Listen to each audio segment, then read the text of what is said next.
남가주를 강타한 폭풍으로 곳곳에서 진흙사태가 속출하는 등 피해가 확산되고 있습니다. 이번 주 내내 남가주 지역이 폭풍 영향권에 속할 것으로 전망되면서 우려가 커지고 있습니다. 연방항소법원이 대선 불복 혐의로 형사기소된 트럼프 전 대통령의 면책 특권 주장을 기각했습니다. 한국의 제22대 총선 재외선거 유권자 등록이 이번 주에 마감됩니다. 지난해 LA에서 발생한 차량 도난 사건이 20년 동안 가장 많았던 것으로 집계됐습니다. LA시에서 팬데믹 퇴거 유예 조치가 종료된 뒤 7만여 가구가 강제 퇴거당한 것으로 집계됐습니다.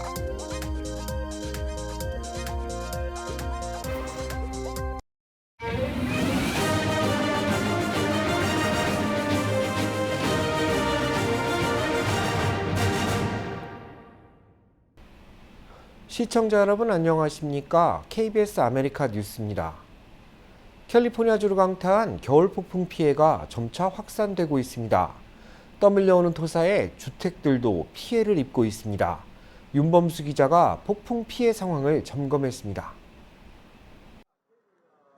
베벌리 크레스트 지역, 밤새 쏟아진 폭우에 언덕 위에 토사들이 밀려내려와 주택가를 덮쳤습니다.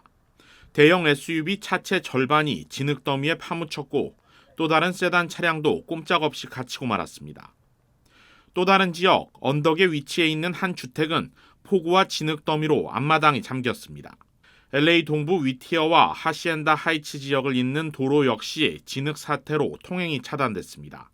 Now, as of last night, your city resources have responded to the following: 307 mudslides, 35 incidents of buildings requiring inspection due to mudslides and slope failures. 5 buildings have been red tagged and 7 buildings have been yellow tagged. 시 당국은 추가 산사태 우려가 계속되고 있는 만큼 라투나 캐년 로드 지역을 비롯한 산불 발생 지역 일대에 비상 대피령을 발령하고 출입을 통제하고 있습니다. 폭우로 정전 사태도 이어지고 있습니다. LA 수도 전력국은 오늘 브렌트우드 지역에 대형 나무가 쓰러지면서 전신주 전선이 끊어졌고 한인타운과 미드윌셔, 브렌트우드 지역에 걸쳐 7천여 가구가 정전됐다고 밝혔습니다. 남가주 에디슨 역시 LA와 오렌지 카운티 지역 2,800여 가구에 정전이 발생했다고 밝혔습니다. 일요일과 어제 이틀 동안 이어진 폭풍으로 LA 지역은 최대 12인치에 달하는 강우량을 기록하고 있는데 이는 남가주 지역 1년 평균 전체 강우량의 무려 절반에 달하는 것입니다. 시와 카운티 당국은 일단 내일까지 비가 계속될 것으로 예상하고 있는 만큼 주민들에게 긴장의 고삐를 늦추지 말 것을 당부하고 있습니다. KBS 뉴스 윤범수입니다. 강한 빗줄기로 불어난 강물에 견주와 애완견이 휩쓸려 내려가는 사고도 발생했습니다. 구조작전에는 헬기가 동원됐습니다. 강물 속에서 허우적대고 있는 남성에게 헬기에서 내린 구조대원이 다가갑니다. 구조대원은 강물에 빠진 남성의 안전을 확보한 뒤 다시 헬기 위로 올라오는 데 성공합니다. LA 소방국은 어제 애완견을 구하기 위해 강물에 뛰어든 한 남성과 애완견을 동시에 구조하는 데 성공했다고 밝혔습니다. 구조작전은 시민의 제보로 이루어졌으며 구조된 남성과 애완견은 인근 병원으로 우송돼 치료를 받고 있는 것으로 전해졌습니다. 당초 예상과 달리 겨울 폭풍 영향이 오는 금요일까지 이어질 수 있다는 전망이 나왔습니다.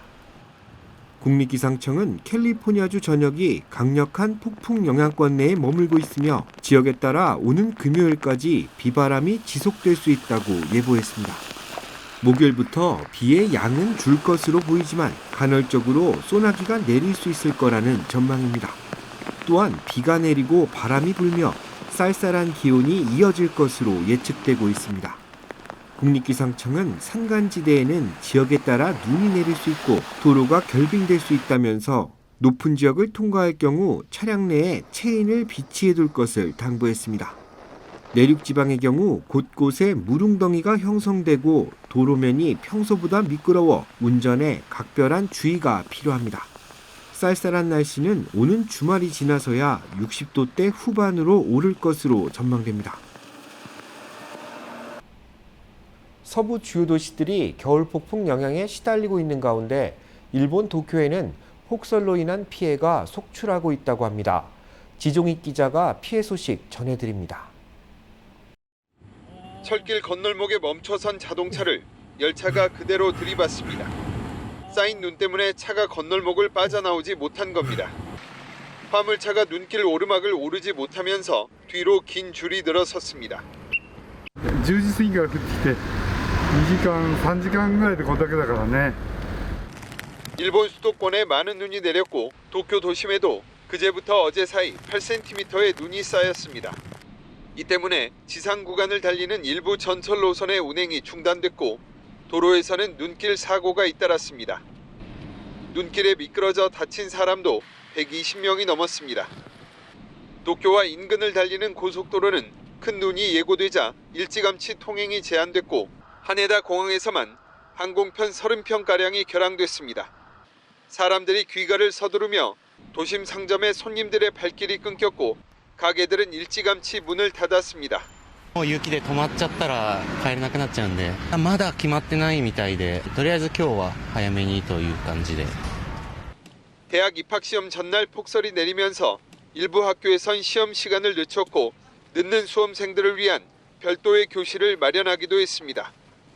좀처럼 눈이 내리지 않는 도쿄에 이례적으로 갑작스럽게 많은 눈이 내리며 도심은 큰 혼란을 빚었습니다. 도쿄에서 KBS 뉴스 지종익입니다. 2020년 대선 결과를 뒤집으려 한 혐의로 기소된 트럼프 전 대통령은 줄곧 면책특권 적용을 주장해왔습니다. 그런데 항소법원이 이를 기각하며 대응에도 관심이 주목되고 있습니다. 보도에 황동진 기자입니다. 미국 대통령 재임 중 공무행위는 퇴임 후에도 형사처벌 대상이 될 수 없다. 지난 2020년 대선 결과를 뒤집으려 한 혐의로 형사 기소된 것에 대해 트럼프 전 대통령이 주장해온 면책특권입니다. 하지만 지난해 12월 1심 법원에 이어 2심 법원도 이를 받아들이지 않았습니다.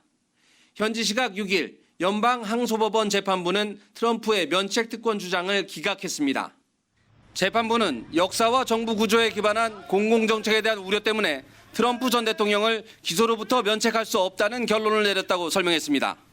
그러면서 트럼프 전 대통령은 다른 형사재판 피고인이 갖는 모든 방어권을 가진 시민 트럼프가 됐다고 밝혔습니다. 현직 대통령이 아닌 트럼프 전 대통령이 형사재판정에 피고인 자격으로 서는데 문제가 없다는 취지입니다. 이번에 법원의 면책특권 불인정 판단은 지난해 잭 스미스 특검이 기소한 데 따른 겁니다. 트럼프 전 대통령은 2020년 대선에서 패배하자 주의원과 법무부 당국자, 마이크 펜스 당시 부통령 등을 압박해 대선 결과 인증을 방해하려 한 혐의로 기소됐습니다.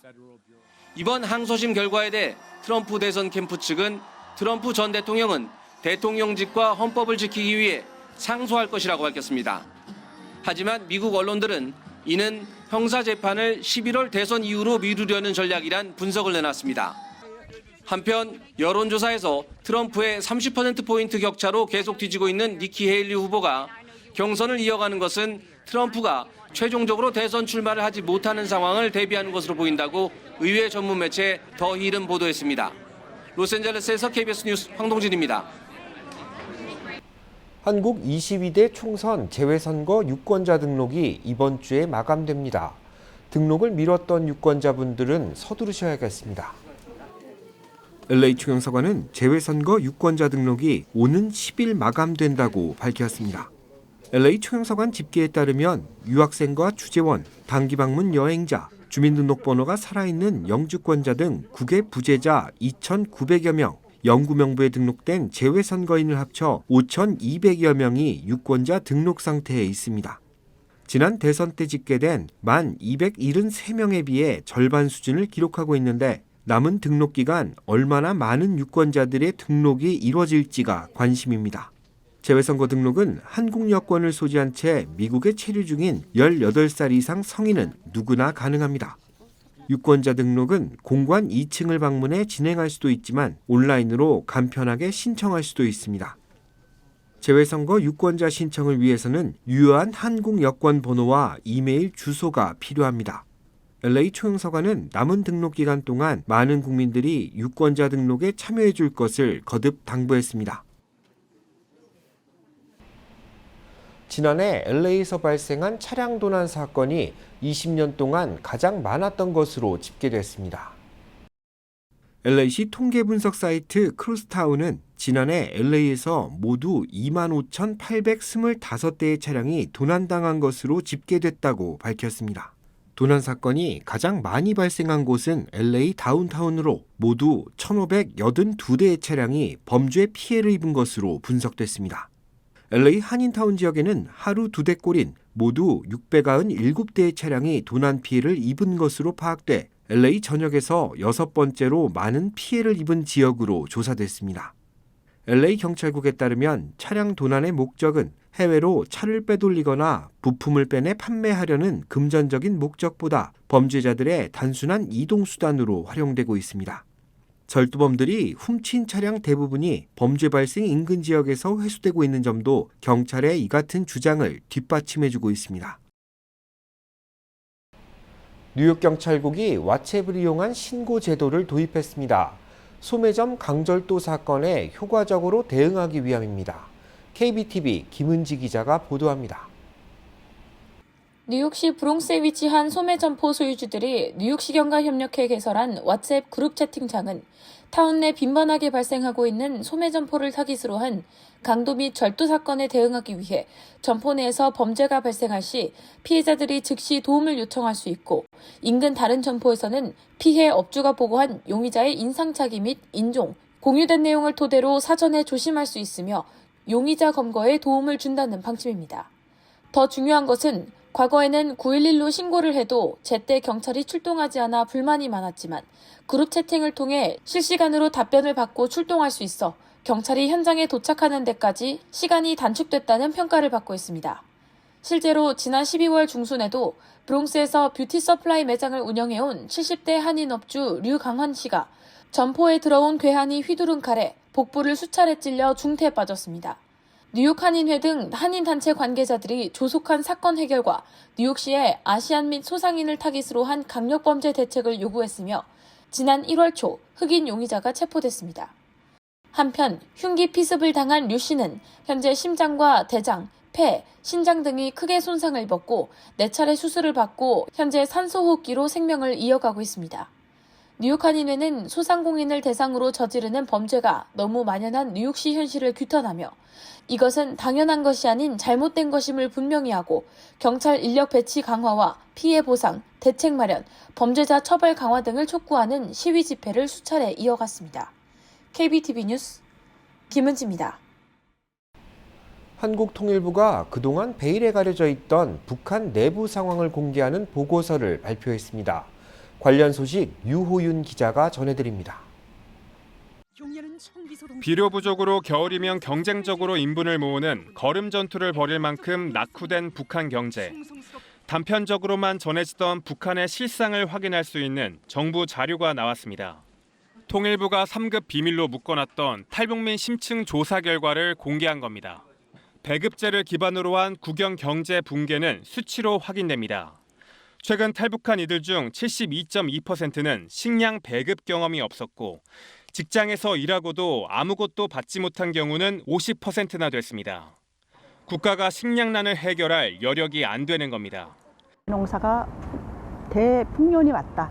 네, 이렇게 선전을 했지만 그게 실제적으로 북한 주민들에게 식량 배급이 이루어지는 데까지는 거리가 있는 것 같고요. 대신 장마당을 중심으로 한 사경제 비중이 크게 높아졌습니다. 응답자 10명 중 9명이 시장이 없으면 사실상 생활이 불가능하다고 답했습니다.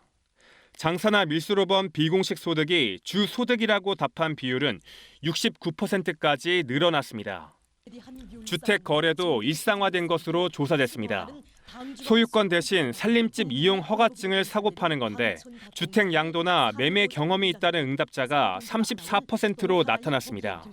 특히 주택 가격에는 시장과 지하철 접근성 등 입지가 가장 중요한 요소인 것으로 조사됐습니다. KBS 뉴스 유호윤입니다. 뉴욕주에서는 마트에서 와인을 구매할 수 없습니다. 주류 판매 전문점에서만 가능한데 법 개정이 임박해오자 업계와 의회 간의 대립이 이어지고 있다고 합니다. KBTV 전상희 기자입니다.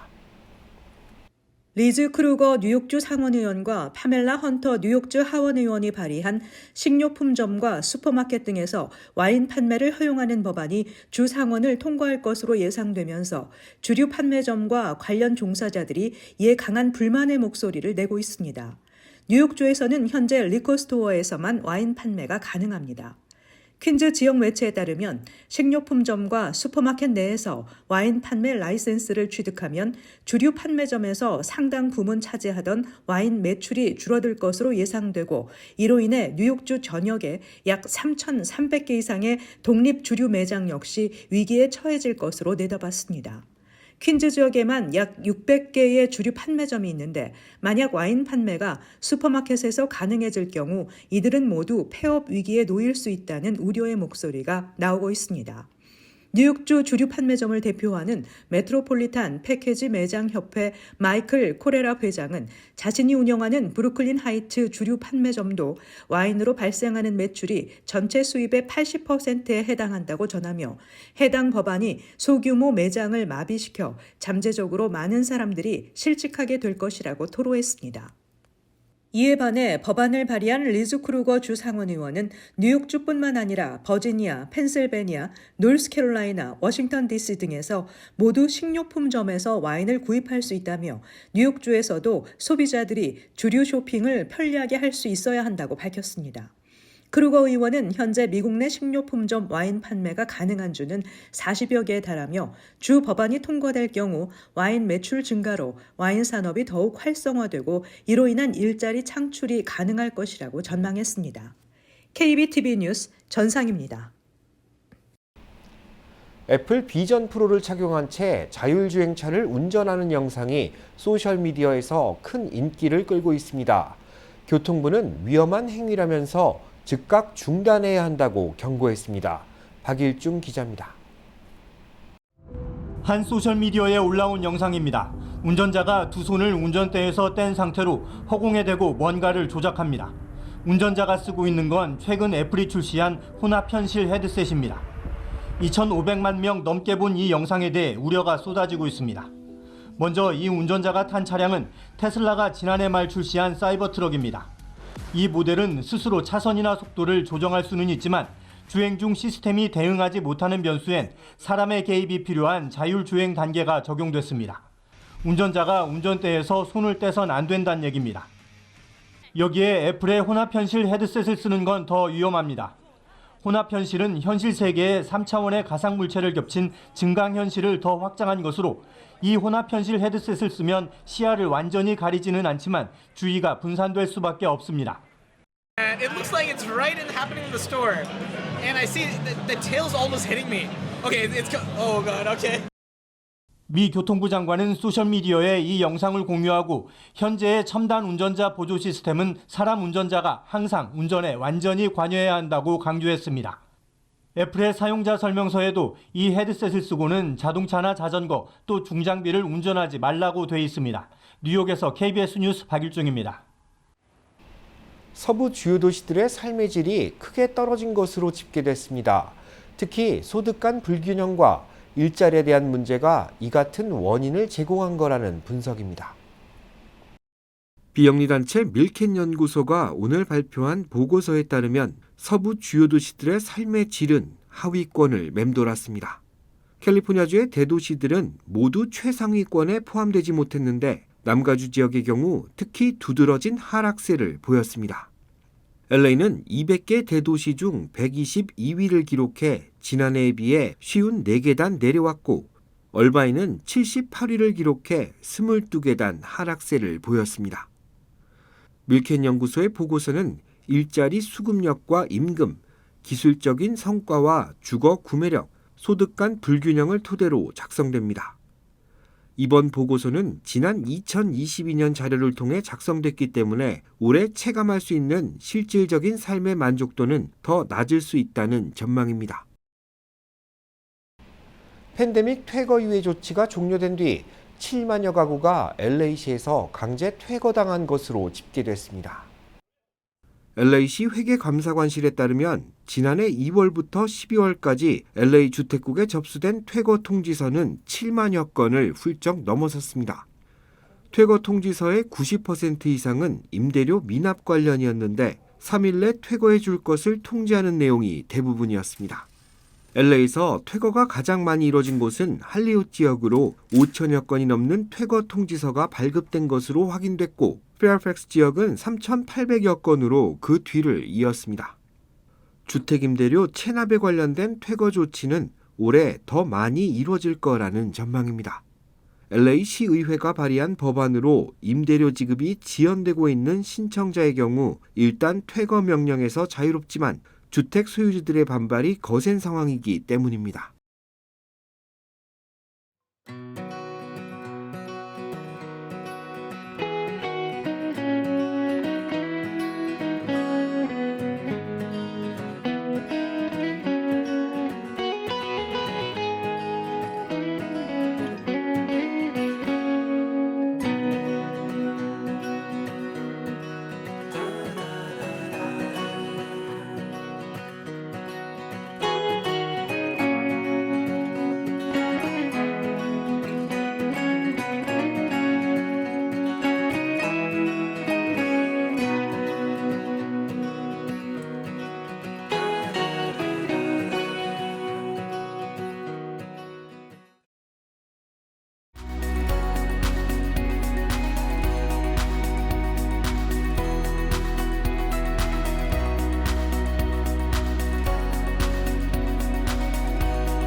KBS 아메리카 뉴스 마칩니다. 시청해 주셔서 고맙습니다.